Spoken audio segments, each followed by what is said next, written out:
Welcome to the Salmon Runs YouTube. Enjoy the video. In this video, I will explain how to cook Pak Choi. First, select fresh Pak Choi with vibrant green leaves and firm white stems. Next, wash each stalk thoroughly under cold running water, paying close attention to the base where dirt can accumulate. Finally, trim off the very bottom of the stem, and then you can either keep the smaller ones whole or separate the larger leaves for more even cooking. This preparation ensures your Pak Choi is clean and ready for delicious results. There are several fantastic ways to cook Pak Choi. For a quick and flavorful option, stir-frying is excellent. It usually takes just 2 to 3 minutes to achieve a tender, crisp texture.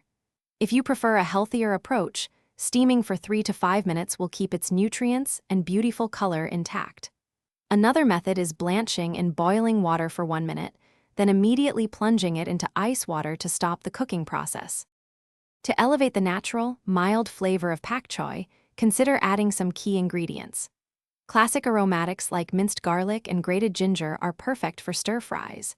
A simple sauce made with 2 tablespoons of soy sauce, 1 teaspoon of sesame oil, and a pinch of sugar can add wonderful depth.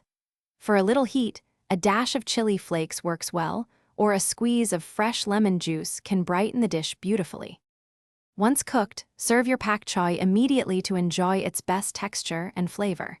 It makes a fantastic side dish for almost any meal, or you can easily incorporate it directly into your favorite stir-fries. Pak Choi pairs wonderfully with steamed rice, noodles, or a variety of protein dishes like chicken or tofu. Don't forget to check the description below for a link to the Shark AI Ultra Robot Vacuum and other great deals to help keep your home sparkling clean. Thanks for watching. Consider subscribing if we helped you.